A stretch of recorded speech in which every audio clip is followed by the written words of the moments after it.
എല്ലാവർക്കും നമ്മുടെ പുതിയ വീഡിയോയിലേക്ക് സ്വാഗതം. നമ്മുടെ ഇന്നത്തെ വീഡിയോ സർക്കാരിൽ ഏറ്റവും ലേറ്റസ്റ്റ് ആയിട്ട് വന്നിട്ടുള്ള ഓഫീസ് അറ്റൻഡൻറ്റ് വേക്കൻസിയെ പറ്റിയിട്ടാണ് പറയുന്നത്. വീഡിയോ കിടക്കുന്നതിന് മുന്നേ നമ്മളുടെ ചാനൽ അതിൽ കാണുന്നവർ ചാനൽ സബ്സ്ക്രൈബ് ചെയ്തേക്കുക. അതുപോലെ തന്നെ വീഡിയോ ഇഷ്ടപ്പെട്ടിട്ടുണ്ടെങ്കിൽ വീഡിയോ ഒന്ന് ലൈക്ക് ചെയ്യുക, വീഡിയോ മാക്സിമം ഷെയറും കൂടെ ചെയ്തേക്കുക. ഈ ഒരു വേക്കൻസിക്ക് അപ്ലൈ ചെയ്യാനുള്ള അപ്പർ ഏജ് ലിമിറ്റ് വരുന്നത് 36 വയസ്സാണ്. 21,070 രൂപയാണ് പ്രതിമാസ ശമ്പളമായിട്ട് പറയുന്നത്. ഗവൺമെൻറ് PSUസിലാണ് ഈ ഒരു വേക്കൻസീസ് വന്നിരിക്കുന്നത്. ഓഫീസ് അറ്റൻഡൻറ്റിന് പുറമെ urban designers, site engineers, project executive അടക്കം നിരവധി വേക്കൻസീസും വന്നിട്ടുണ്ട്. CMD മുഖാന്തരമാണ് ഈ ഒരു വേക്കൻസി ഫില്ല് ചെയ്യുന്നത്.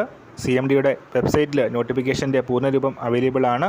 www.cmd.kerala.gov.in ഇതാണ് സെൻറ്റർ ഫോർ മാനേജ്മെൻറ്റ് ഡെവലപ്മെൻറ്റിൻ്റെ വെബ്സൈറ്റ് വരുന്നത്. 21,070 രൂപയാണ് പ്രതിമാസ ശമ്പളമായിട്ട് പറയുന്നത്.